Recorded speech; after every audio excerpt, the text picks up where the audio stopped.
vamos crescer na graça e no conhecimento de nosso Senhor e Salvador Jesus Cristo, porque somos pessoas especiais, privilegiadas, porque o Senhor nos trouxe aqui nessa manhã. Eu quero dizer para você que o tema da mensagem, Deus me inspirou a trazer para a igreja nesse domingo, é o milagre do poço de águas vivas. O milagre do poço de águas vivas. Eu quero convidar você a abrir a sua Bíblia no livro de João, capítulo 4, versículo 1 a 4. Livro de João. Nós chamamos livro porque João não é evangelho. Evangelho só tem um, que o Cristo ressuscitado revelou a Paulo para a igreja. Está contido nas 14 epístolas paulinas. Mateus, Marcos, Lucas e João são livros escritos por homens de Deus, inspirados pelo Espírito Santo, que fazem um relato do ministério terreno de Jesus Cristo. Mas evangelho só tem um, são 4. Todos encontraram? Então, vou fazer a leitura do texto e dar suporte à mensagem. Diz assim: quando, pois, o Senhor veio a saber que os fariseus tinham ouvido dizer que ele, Jesus, fazia e batizava mais discípulos que João, se bem que Jesus mesmo não batizava, e sim os seus discípulos, deixou a Judéia, retirando-se outra vez para a Galiléia. Versículo 4. E era-lhe necessário atravessar a província de Samaria. Vamos orar para que o Espírito Santo faça milagre na nossa vida através dessa palavra. Oremos ao Senhor Deus agora. Senhor nosso Deus e nosso Pai, que privilégio nós estarmos aqui reunidos na Tua presença. O Senhor que nos proporciona esse grande milagre, essa grande bênção, de poder ouvir a Tua voz, alimentar a nossa alma, alimentar o nosso espírito, iluminar os nossos olhos, para que nós possamos compreender a Tua verdade, compreendê-la e vivê-la em todos os aspectos da nossa vida, no dia a dia, porque quando nós vivemos a Tua palavra, quando nós obedecemos os Teus mandamentos, quando nós nos submetemos ao Teu mandar, nós estamos, na verdade, adorando a Ti todos os dias da nossa existência. Que hoje seja mais um dia de adoração, mais um dia de glória, mais um dia de louvor, mais um dia onde a luz do Teu Espírito resplandece em nossas vidas. Usa-me como Teu servo, como Teu pastor, dá-me sabedoria para que eu possa explanar a Tua palavra com verdade, porque eu mesmo não teria capacidade de nada. Explanar a Tua palavra tem que ser por inspiração do Teu Espírito. É o Senhor que nos capacita a isso, o Deus eterno, o Deus Todo-Poderoso. Que essa palavra seja uma semente, uma boa semente, plantada na boa terra do coração de cada um dos que aqui se encontram nessa manhã, e que produza frutos a 100%, para a honra, para a glória e para o louvor do santo nome de Jesus Cristo. Que todos que creem digam amém e amém. Graças a Deus. Meus irmãos amados, Igreja Santa do Senhor Jesus Cristo. Nesse domingo, eu quero falar de um dos momentos mais bonitos do ministério terreno de Jesus. Um dos momentos mais lindos. Aqui nós vamos extrair ensinamentos importantes para a minha vida espiritual, para a tua vida espiritual, ensinamentos que vão fortalecer você espiritualmente, que vão capacitar você a servir a Deus da maneira que Deus quer ser servido. Então, esse episódio ocorreu quando Jesus estava iniciando o seu ministério terreno. Enquanto o ministério de João Batista chegava para o final, iniciava-se o ministério de Jesus. Mas olha que coisa interessante. Mesmo estando no início, o ministério de Jesus não só despertava a atenção de muita gente, mas principalmente dos fariseus, que era quem formava a maioria do sinédrio naquele tempo. Infelizmente, por falta de conhecimento, nos dias que nós vivemos hoje, a grande maioria da igreja, do povo de Deus, tem uma ideia muito equivocada do que era os fariseus, do que era o sinédrio. Hoje, a ideia que o povo de Deus tem dos fariseus é que os fariseus Era um monte de gente sem preparo, sem estudo, facilmente manipulado e que viviam ao sabor dos ventos. Não é verdade. Isso é um equívoco muito grande que nós precisamos corrigir. Para você ter uma ideia, o Sinédrio, naquela época, era composto de 72 homens e a maioria desses homens que compunham o Sinédrio professavam a fé nos ensinamentos dos fariseus. O Sinédrio era como nós temos hoje no Brasil o STF, o Supremo Tribunal Federal, a Suprema Corte em Brasília. Então, no Sinédrio, havia advogados, juristas, homens muito bem preparados, que interpretavam e aplicavam as leis. Eles julgavam e davam a sentença. Então, veja que no tempo de Jesus, esse Sinédrio tinha um poder muito grande. O texto diz que os fariseus ouviram dizer que Jesus batizava e fazia mais discípulos que João. É uma coisa que eu quero explicar à igreja. Os discípulos naquele tempo era quem escolhiam o mestre que ia discipulá-lo. Era o discípulo que escolhia. Por exemplo, o discípulo ia assistir a aula do mestre Francisco. No outro dia ele ia assistir a aula do mestre Humberto. No outro dia ele ia assistir a aula do mestre Jorge. Estou citando, fazendo um exemplo para você entender melhor. Aí, depois de passar por todos os mestres que ele queria, ele escolhia o que mais lhe agradava. Não, eu gostei mais desse, me identifiquei mais com esse mestre, quero que ele seja o meu discipulador. Agora, veja que coisa interessante. No livro de João, capítulo 15, versículo 16, Jesus começa a contrariar tudo isso. E nem é todo mundo que aceita ser contrariado. Os fariseus não são exceção. Então, em João 15, 16, Jesus diz: não foste vós que me escolhestes a mim.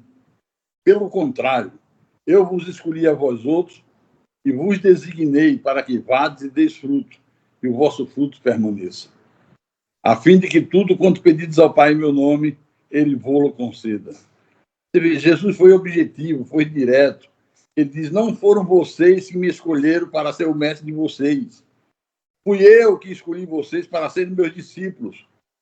Quer dizer, ensinava o contrário do que era ensinado pelo farisaísmo.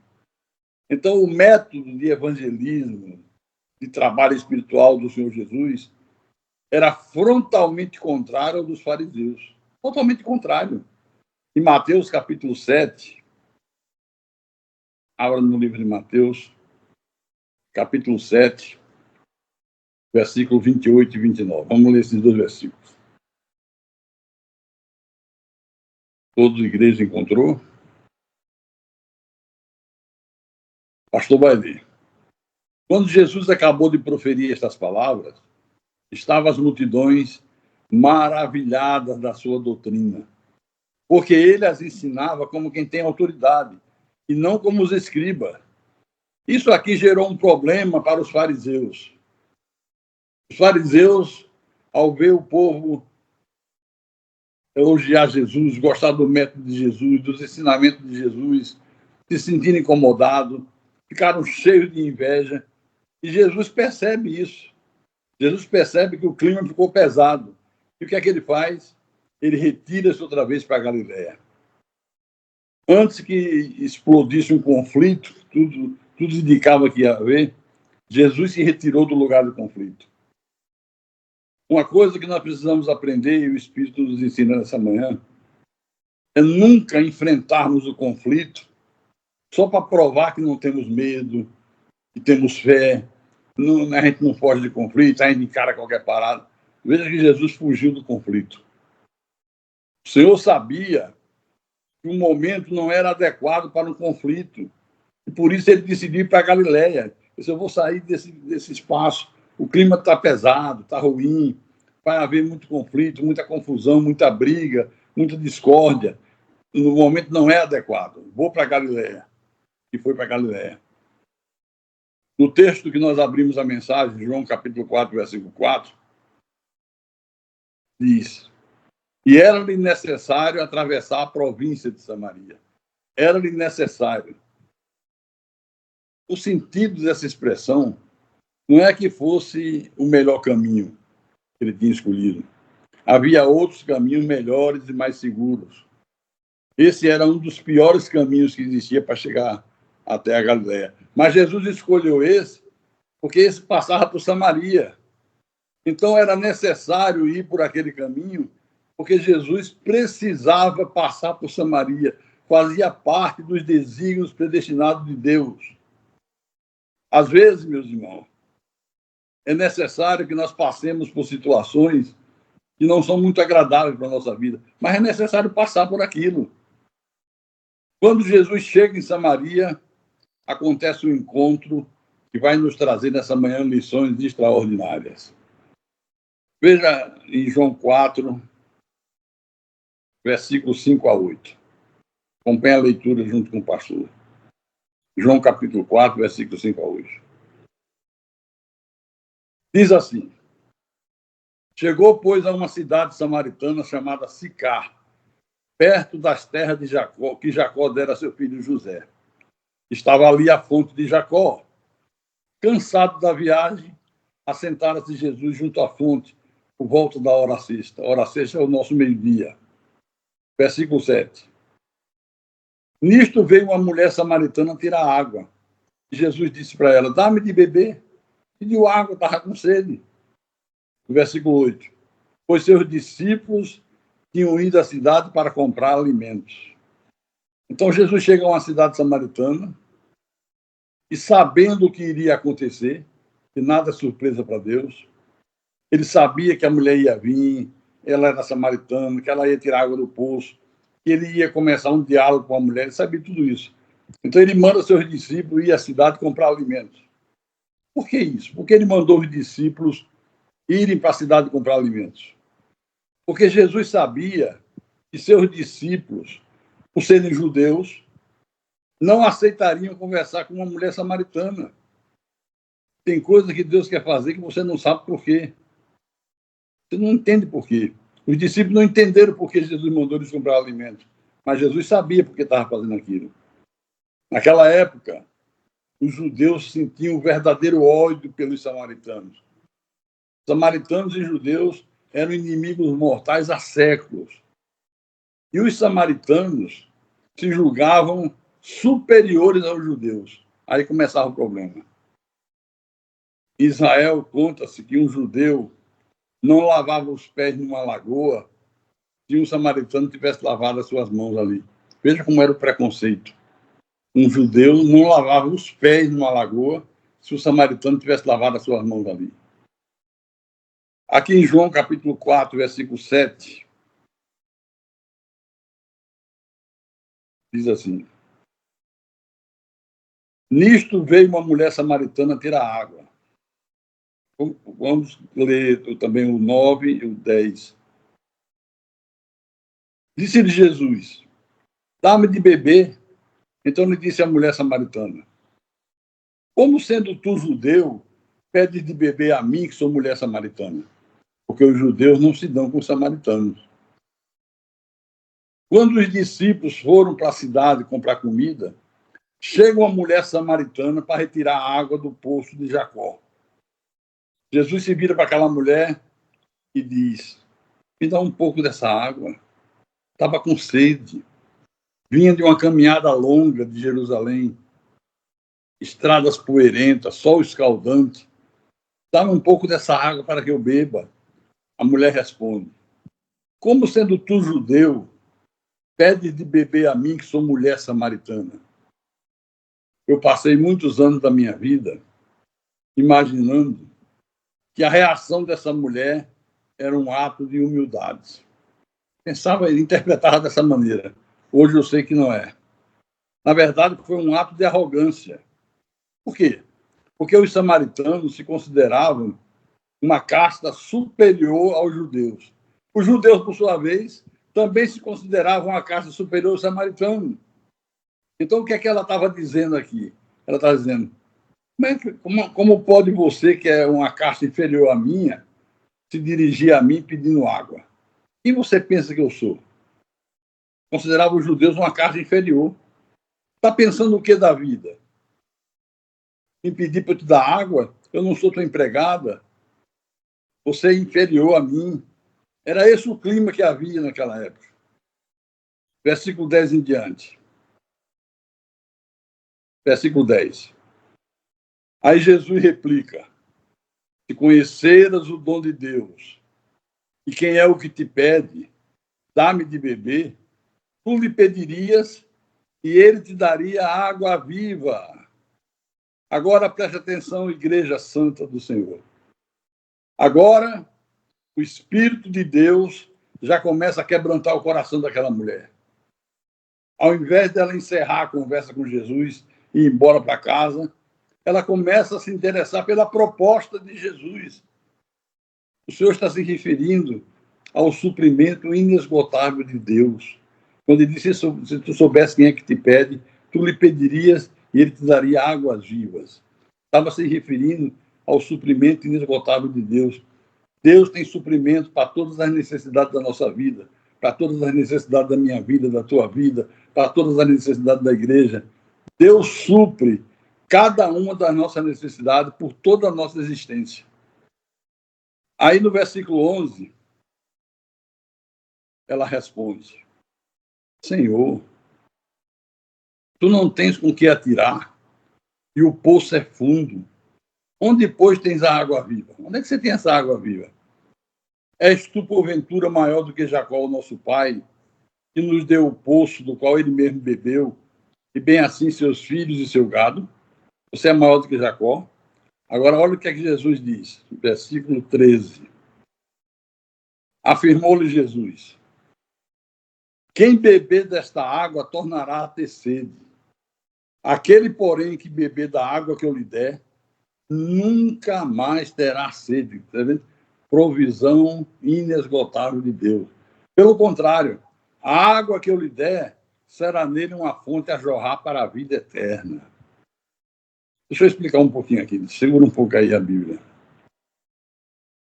Quando Jesus se refere a águas vivas, essa mulher samaritana, que era conhecedora do Velho Testamento, eles criam no Pentateuco, e o problema deles com os judeus é que o povo samaritano era resultado de uma mistura de povos de judeus com outras raças. Mas não tem nada a ver com o preconceito que eles viviam. Ela, como uma mulher religiosa, conhecia o Pentateuco, conhecia o Velho Testamento, e quando Jesus se refere à água viva, ela de imediato pensa no que está escrito em Gênesis capítulo 26. Eu vou deixar para você ler em casa, vou explicar direitinho, para não ficar muito longa a mensagem.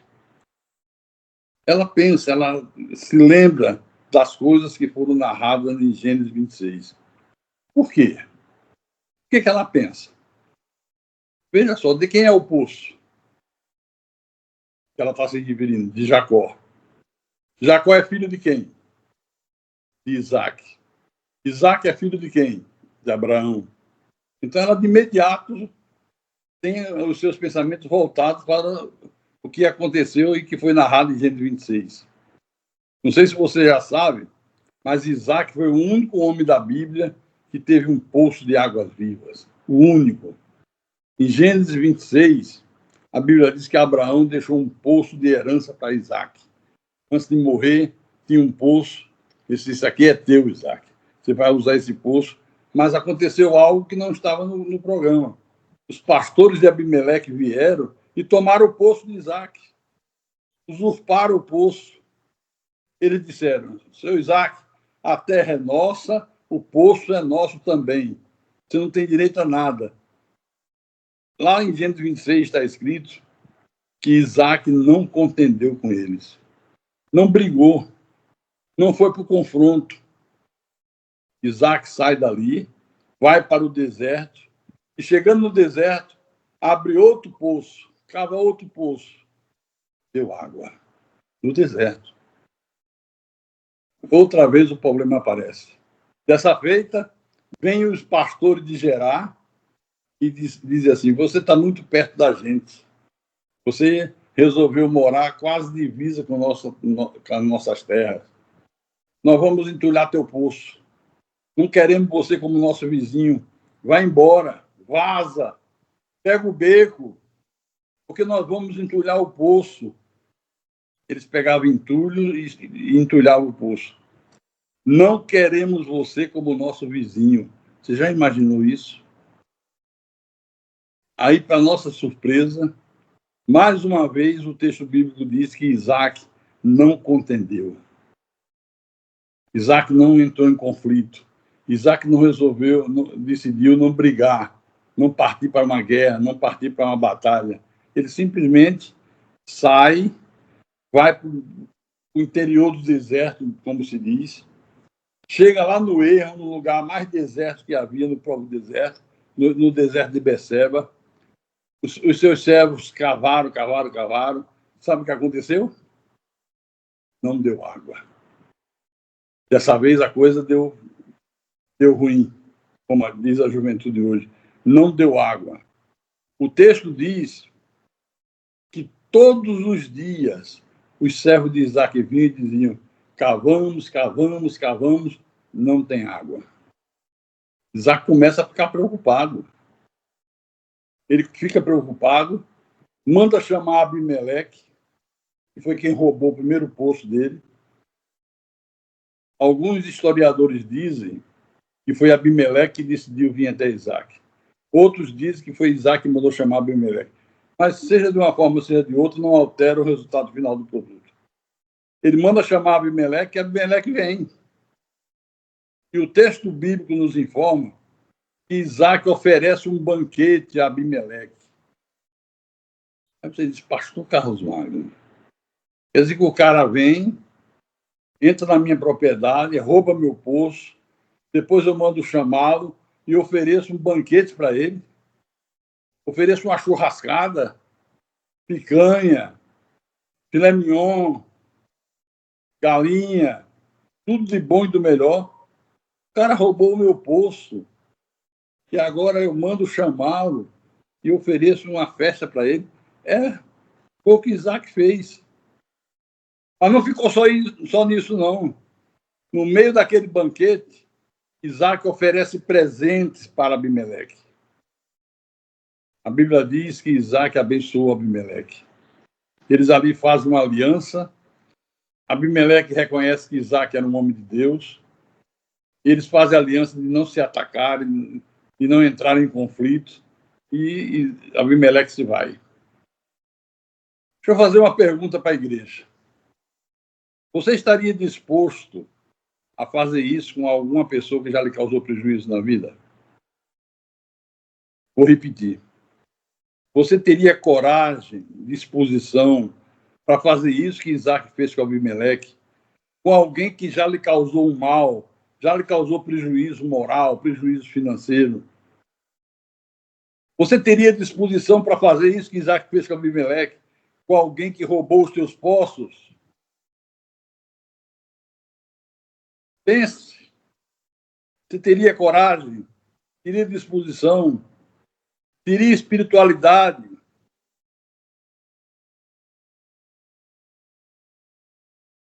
A Bíblia Sagrada diz que Abimeleque tinha acabado de sair, vieram os servos de Isaac e disseram: Senhor, achamos água. Mal Abimeleque tinha se retirado, os servos chegaram e disseram: Senhor, achamos água. Mas não foi só isso. Eles disseram: achamos águas e são águas vivas. Olha como Deus trabalha. Diante da humildade de Isaac, de se render a quem lhe fez mal, não pagar mal com mal, mas o mal com o bem, Deus faz com que dessa feita a água apareça. Mas ele faz questão de dizer a Isaac: são águas vivas. O que são águas vivas? Em Gênesis 26, era chamado de águas vivas quando alguém encontrava a nascente de um rio. O nascedouro de um rio. Na verdade, Deus estava dizendo a Isaac: entulhar o teu poço. Eu acompanhei tudo. Mas eu quero ver agora quem entulha rio. Quem é que tem poder para entulhar um rio? Roubaram o teu poço. Mas agora eu quero ver quem é que rouba rio. Porque poço fica no quintal da casa. Todo mundo tem um poço. Nós do Nordeste conhecemos muito bem essa cultura. Mas rios não podem ficar no quintal da casa. Rios vão correr pelo deserto, vão irrigar outras terras. Aí eu pergunto, você teria espiritualidade para possuir um rio e com esse rio você irrigar a terra de outros, até dos teus inimigos? E hoje de manhã, quando eu acordei, ainda no meu quarto, eu estava revisando a mensagem e fui consultar no Google sobre rio. Qual é o maior rio do Brasil? Eu anotei aqui porque a minha memória não é muito boa, não. É o Rio Amazonas. Maior custo de água do território brasileiro. E é o segundo do mundo, com 6.937 quilômetros de comprimento. É muita coisa. 6.000, quase 7.000 quilômetros de comprimento. O Rio Amazonas é localizado na América do Sul. É o maior rio em vazão de água, todo o planeta Terra. E o segundo mais extenso do mundo. Só perde para o Rio Nilo, no Egito. Ele percorre o norte da América do Sul, a floresta amazônica e deságua no Oceano Atlântico. O Rio Amazonas possui mais de 1.000 afluentes. O que são afluentes? São outros rios gerados do próprio rio. Possui mais de 1.000 afluentes. Sendo que alguns desses afluentes, como o Rio Madeira, o Rio Negro e o Japurá, estão entre os maiores rios do planeta, os maiores rios do mundo. Coisa grandiosa. Preste atenção no que o Espírito Santo está nos ensinando. Agora, não é todo mundo que pode ter rios. Por que Ismael, o filho de Abraão com a escrava, se tornou flecheiro? Você sabe? Você já leu na Bíblia? Ismael se tornou flecheiro para poder guardar o poço da sua mãe, para ninguém vir roubar a água da mãe. Ele se tornou um flecheiro, um guerreiro. Ele guardava o poço para que ninguém se atrevesse a ir roubar o poço de água da sua mãe. Mas o que eu quero dizer para você nessa manhã é que só pode ter rios quem está disposto a regar as terras do vizinho, quem está disposto a regar as terras de outras pessoas, quem está disposto a regar as terras de quem não possui poço nenhum. Se você não estiver disposto a isso, você não pode ter rios. Não pode fluir na sua vida rios de água viva. Só pode ter rios quem tem essa disposição. Então Jesus disse à mulher samaritana: se soubesses quem é o que fala contigo, tu lhe pedirias e eu te daria mais do que águas de um poço, eu te daria águas vivas, eu te daria a nascente de um rio que vai se tornar grandioso, caudaloso, como o Rio Amazonas, que nasce no Peru, uma pequena fonte, e se torna um dos rios maiores do mundo, maiores do planeta.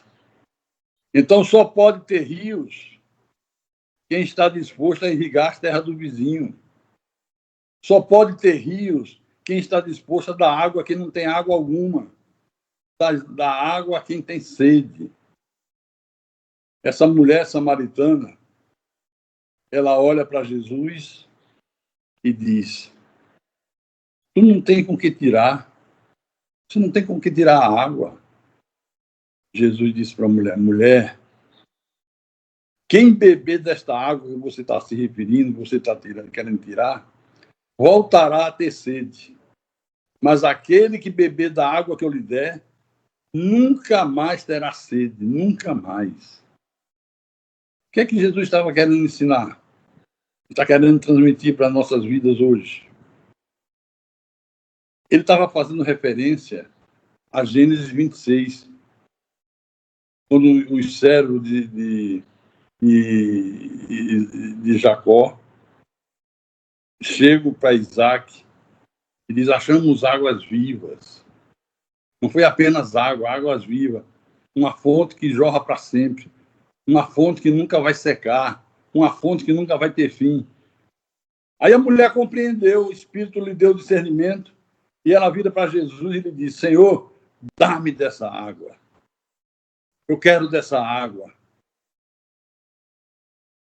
Ela estava dizendo para Jesus naquele momento: eu não suporto mais vir aqui todos os dias a essa hora, meio-dia, sol escaldante, calor insuportável, e todos os dias eu cumpro esse ritual. Não suporto mais, Senhor. Jesus então vira-se para a mulher e diz: vai e traz teu marido. Agora Jesus entra na intimidade da mulher samaritana. Ela, ouvindo aquilo, diz assim: eu não tenho marido. Eu não tenho marido. Jesus olha para a mulher e diz: dissestes bem. Falaste a verdade. Porque já tiveste 5 maridos. E esse que agora está contigo não é teu marido. Você falou a verdade, parabéns.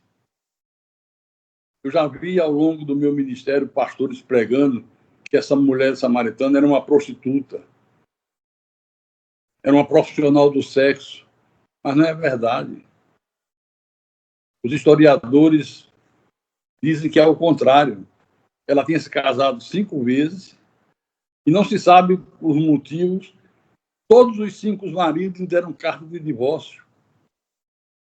O problema dessa mulher aqui é que ela estava frustrada, cheia de frustração, magoada, ferida, de tantas vezes ter sido mandada embora pelo seu marido. Agora ela estava vivendo um relacionamento fora dos padrões normais. Como aqui no Nordeste, estava amaziada, amigada. Os historiadores dizem que essa mulher foi buscar água ao meio-dia porque ela não era bem vista pelas outras mulheres de Samaria. Ela era desprezada. Olhavam para essa mulher com maus olhos. Como é que pode? A mulher já se casou 5 vezes, os 5 a abandonaram, lhe repudiaram. Diante desse clima, ela fugia do horário que elas iam buscar água. As outras mulheres iam logo de manhã cedo, 6 horas da manhã, 5h30 da manhã, que era horário que a temperatura estava amena, o sol não estava forte, não estava muito quente. Ou então no final do dia, para fugir da convivência com essas outras mulheres que faziam bullying, que zombavam, que olhavam para ela com aquele olhar de desprezo, ela resolveu ir ao meio-dia, porque não tinha ninguém. As outras iam de manhã cedinho no final do dia, por causa do calor. Ela resolveu ir meio-dia. Abra agora a tua Bíblia em Deuteronômio, capítulo 24, versículo 1. Deuteronômio, capítulo 24, versículo 1. É um dos livros do Pentateuco. Encontraram? Irmãos amados do Senhor. Deuteronômio, capítulo 24, versículo 1. Vou ler o texto. Se um homem tomar uma mulher e se casar com ela, e se ela não for agradável aos seus olhos, ou ter ele achado coisa indecente nela, e se ele lhe lavrar um termo de divórcio e lhe der na mão e a despedir de casa, segura aí, aguenta aí. Basta a leitura até onde eu parei.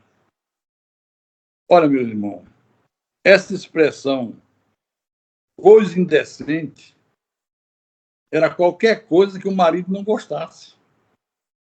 Por exemplo, ele se casava com a mulher, vai que a mulher engordava, o marido dizia: não gostei dela gorda, vou lhe dar carta de divórcio, vou partir para outra, vou procurar uma mais magrinha. Se a mulher já estava passando dos 40, Ele dizia, essa mulher está velha demais. Vou lhe dar carta de divórcio, vou procurar uma de 20. Na verdade, o machismo que imperava naquela época via a mulher, de uma maneira geral, como uma coisa descartável. Os judeus chegavam ao absurdo de dizer melhor é queimar a Torá que ensiná-la a uma mulher. Como se hoje alguém dissesse, é melhor queimar a Bíblia do que ensinar uma mulher. A mulher não tinha valor nenhum na cultura judaica. Para vocês terem ideia, a mulher só podia estudar até o 7º ano de idade, até 7 anos de idade. Completava 7 anos, não tinha mais direito. Os homens podiam estudar a vida toda, a mulher não. Era um preconceito diabólico contra a mulher. Vamos voltar lá em João capítulo 4, versículo 16 em diante. João capítulo 4, versículo 16 em diante. Vou ler. Disse-lhe Jesus, vai, chama teu marido e vem cá. Ao que lhe respondeu a mulher, não tenho marido. Jesus disseste a verdade, não tens marido. Porque 5 maridos já tiveste, e esse que agora tens não é teu marido. Isso dissestes bem. Isso disseste com verdade. Aí no versículo 19. Deixa eu ajeitar aqui meu celular, que já me atrapalhei.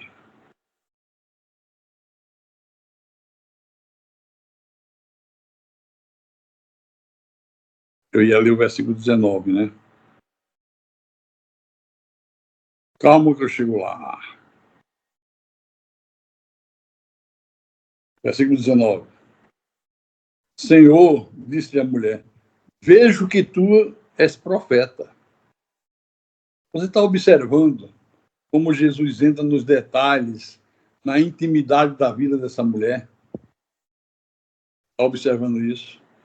Meu irmão, minha irmã, o Senhor Deus conhece coisas da tua vida que você não fala com ninguém. Teu marido não conhece, tua esposa não conhece, teus filhos não conhecem, teus pais não conhecem. Mas ele entra na intimidade, ele conhece tudo. Nada fica oculto aos olhos de Deus. Aí a mulher diz, vejo que tu és profeta. O que significa que tu és profeta? Aquele que fala por Deus. Aquele que tem a autoridade de Deus.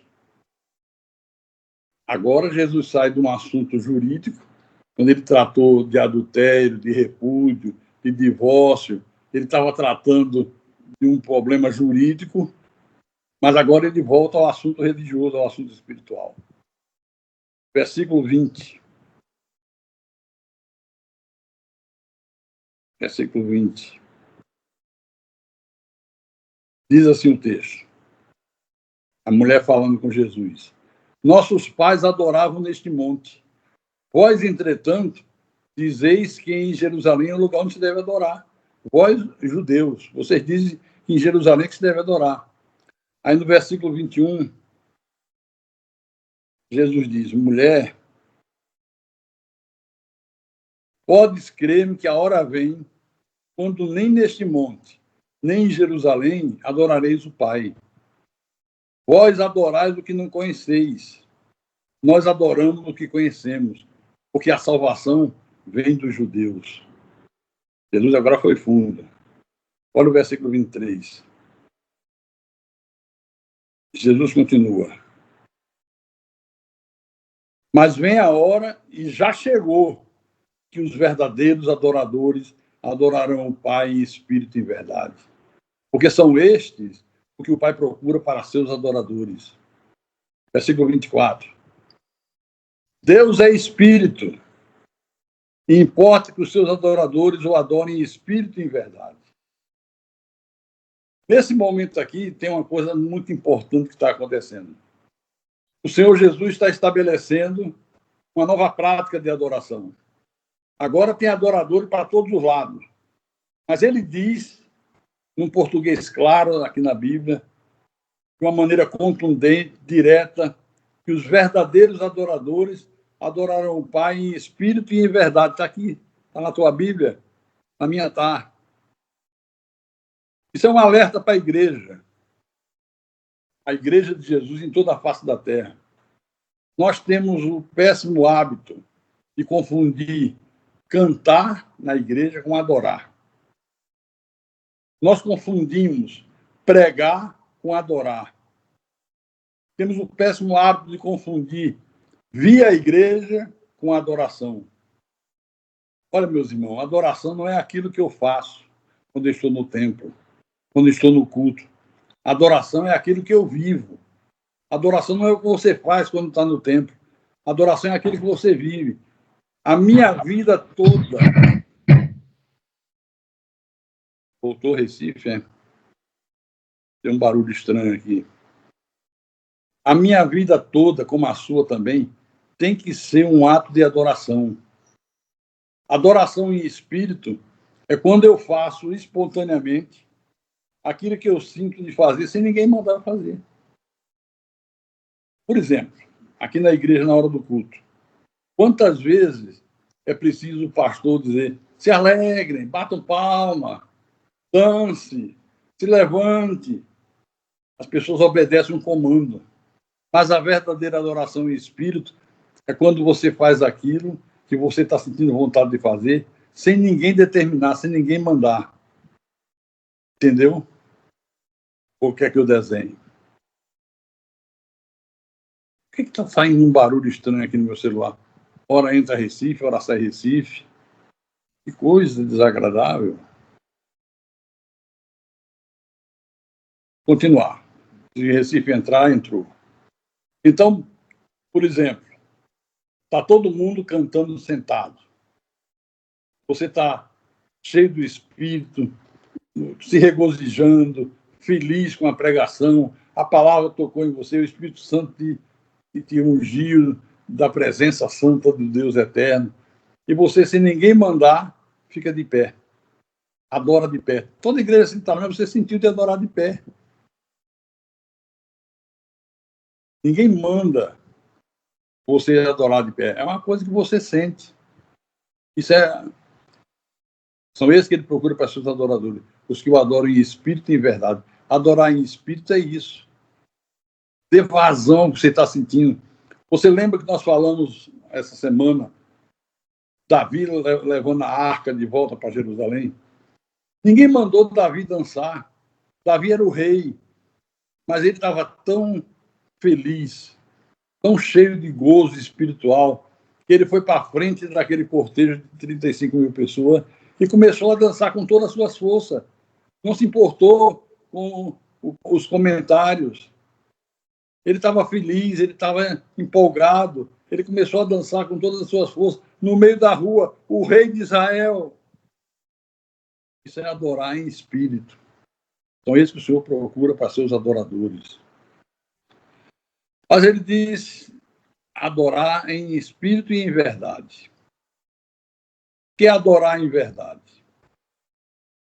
Adorar em verdade é quando você já tirou da tua vida tudo que é mentira, tudo que é de simulação, de hipocrisia. Eu falei ainda há pouco que você adora através do teu viver diário. Adoração não é no templo. Adoração são todos os dias da semana, às 24 horas do dia. Como é que eu adoro no meu viver diário, pastor? Fazendo aquilo que Deus espera que você faça. O verdadeiro adorador não é um ator. Ele não finge ser cristão. Ele é cristão. O verdadeiro adorador não é um ator. Ele não está representando. Ele é um cristão verdadeiro. Porque tem muita gente fingindo ser humilde, muita gente que finge ser perdoadora, ser misericordiosa, ser amorosa, mas a Deus ninguém engana. Por isso que ele procura para seus adoradores quem o adora em espírito e em verdade. Volte lá em João capítulo 4. João capítulo 4, versículo 25 e 26. Encontraram?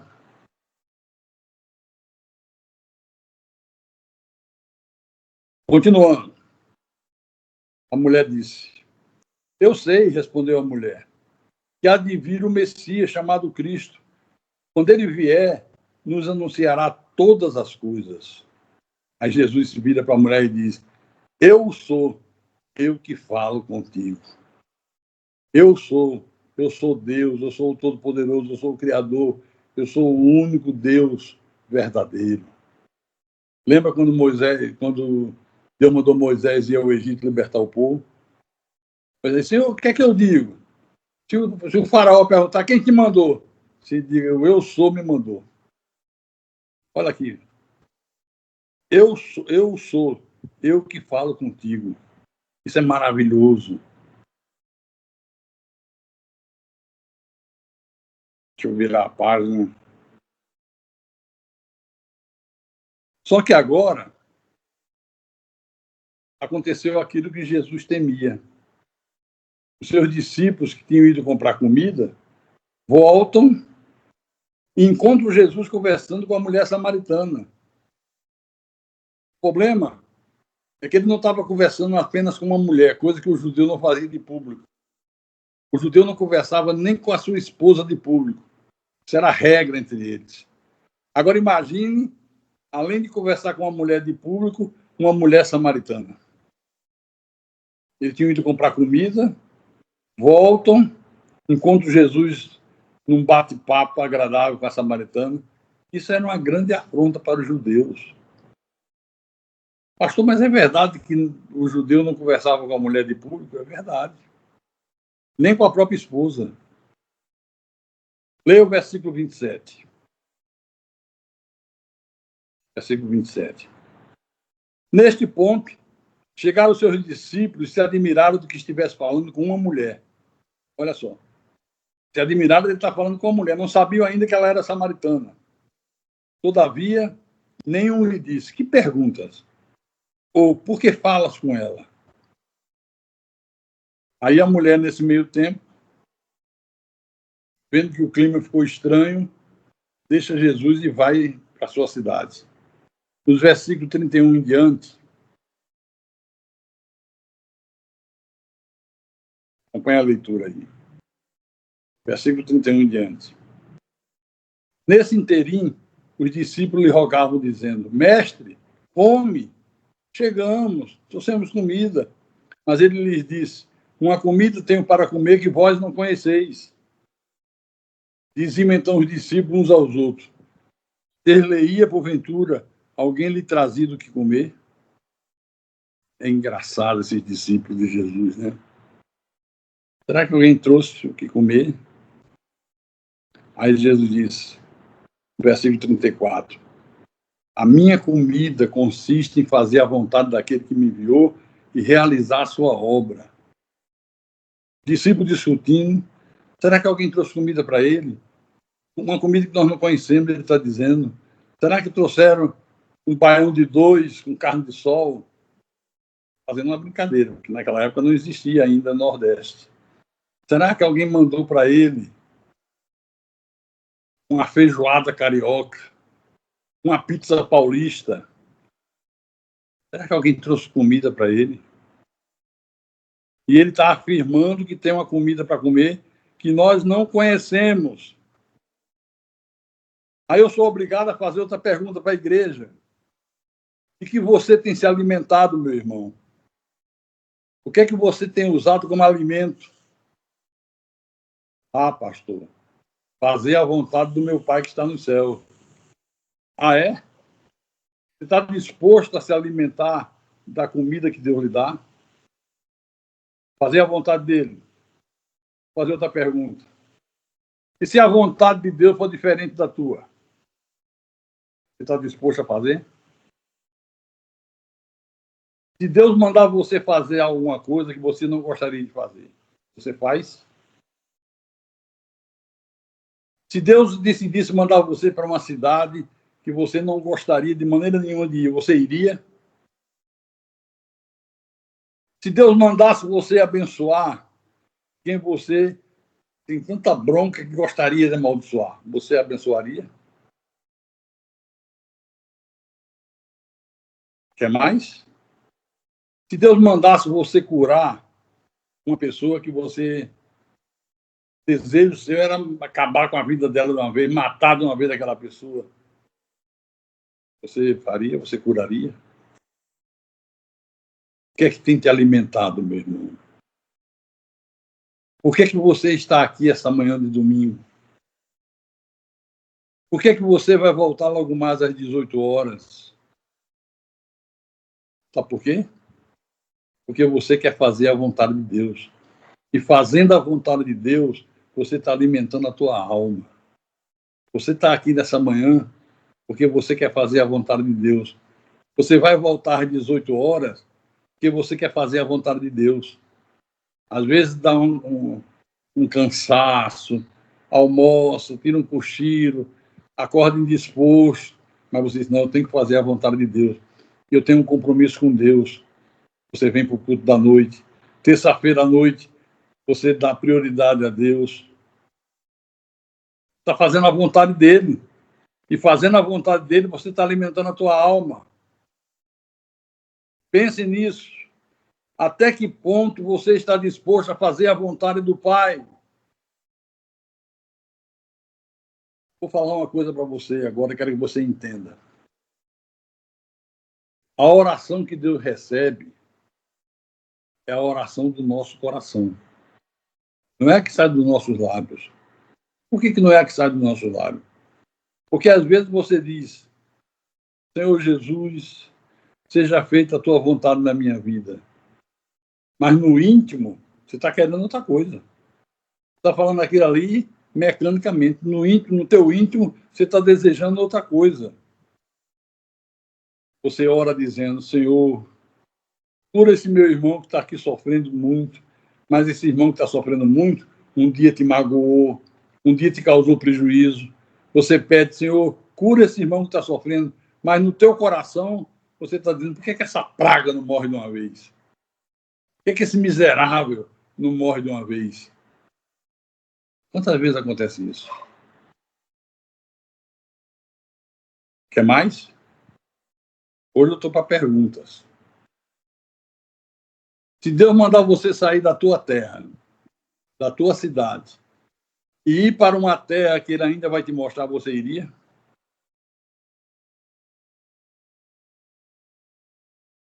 Se Ele tirar você da boa vida, do reino de Faraó, comendo as melhores comidas, vestindo as melhores roupas, estudando nas melhores universidades do planeta, se Deus te tirar dessa vida de nobre e te colocar no deserto liderando 2 milhões de escravos, e ex-escravos, você ficaria satisfeito?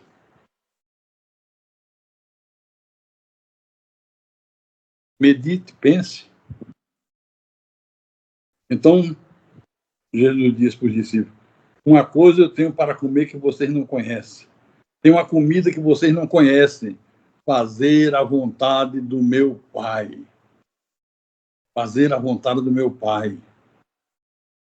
Agora eu pergunto, cadê a mulher samaritana? Cadê ela? Largou o cântaro lá no poço, pegou o beco, vazou para a cidade, foi bater de porta em porta, falando sobre Jesus, dando testemunho. No versículo 39, marca aí na tua Bíblia. Versículo 39. Olha o que aconteceu. Muitos samaritanos daquela cidade creram nele, em virtude do testemunho da mulher que anunciara. Ele me disse tudo quanto tenho feito. Ele é o profeta, ele é o Messias, ele é o Salvador. Versículo 40, continuando a leitura. Vindo, pois, os samaritanos ter com Jesus, pediam-lhe que permanecesse com eles, e ele ficou ali 2 dias. Vieram suplicar que Jesus permanecesse com eles. Jesus ainda ficou mais 2 dias. No versículo 41, muitos outros creram nele por causa da sua palavra. Muitos outros creram em Jesus. E diziam à mulher, Já agora não é pelo que disseste que nós cremos, mas porque nós mesmos temos ouvido e sabemos que este é verdadeiramente o Salvador do mundo. É impressionante, é maravilhoso, é espetacular. Vieram muitos samaritanos ter com Jesus. Suplicaram a Jesus que permanecesse com ele. Jesus disse: eu vou ficar mais 2 dias com você. Estava se cumprindo o que Jesus havia dito a esses discípulos no versículo 35, Marque. Estava se cumprindo o que ele disse no versículo 35. Encontrou? Jesus disse: não dizei vós que ainda há 4 meses até a ceifa? Eu, porém, vos digo: erguei os olhos e vede os campos, pois já branquejam para a ceifa. Jesus disse: daqui a 4 meses, que é o momento de ceifar, de colher. Levante os olhos, veja que os campos já branquejam, já está na hora de ceifar, está na hora de ganhar alma, já está na hora de evangelizar, de alimentar os famintos. Quando eles levantaram os olhos, aquela multidão de samaritanos vindo para Jesus.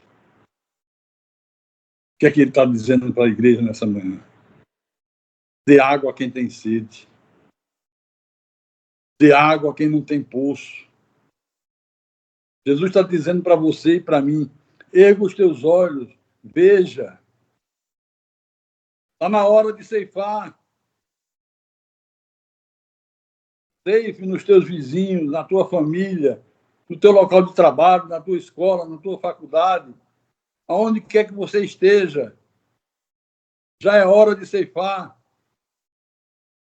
O povo da graça de Deus precisa ser mais destemido, evangelizar mais, se empenhar mais, convidar amigos, convidar vizinhos, convidar colegas de trabalho, falar das maravilhas de Deus. A mulher chegou na cidade: olha, encontrei um homem que tem de tudo quanto eu tenho feito. Só isso. Ele disse: então esse é o Messias?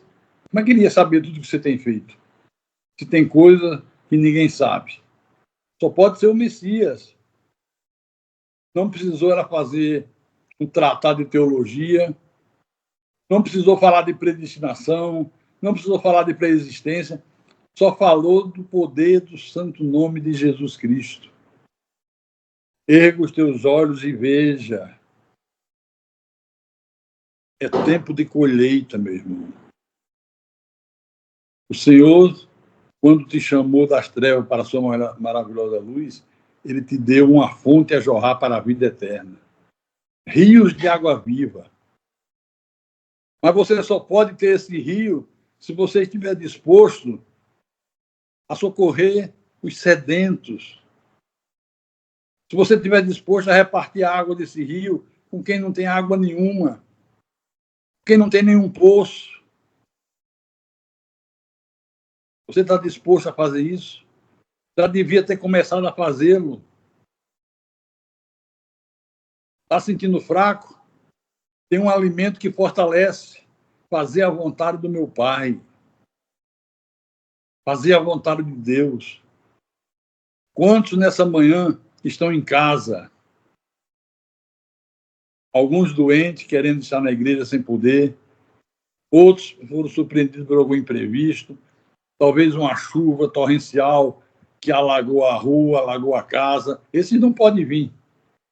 Mas quantos que não tem problema nenhum e ficaram com preguiça de vir ao templo, sabe da responsabilidade com Deus e não dão a mínima para Deus. Quantos de vocês que estão aqui nessa manhã vão voltar logo mais à noite? Quantos? Ou será que você tem algum compromisso mais importante do que fazer a vontade de Deus? A vontade de Deus é que você volte ou que você fique em casa? A vontade de Deus é que você volte ou fique de frente de uma televisão? Ou fique na internet? Ou fique num joguinho eletrônico? Ou fique de bate-papo furado com o vizinho, com os amigos? Ou fique dormindo? Qual é a vontade de Deus? Esse é o alimento que muita gente precisa. Muita gente aí fora está esperando que alguém chegue e lhe dê esse alimento que ela não conhece. É isso que Deus espera de cada um de nós. E eu termino, já me alonguei demais, dizendo: quem tem ouvidos para ouvir, que ouça o que o Espírito da Verdade falou à igreja nesta manhã de domingo. Em nome de Jesus e para a glória do Deus eterno.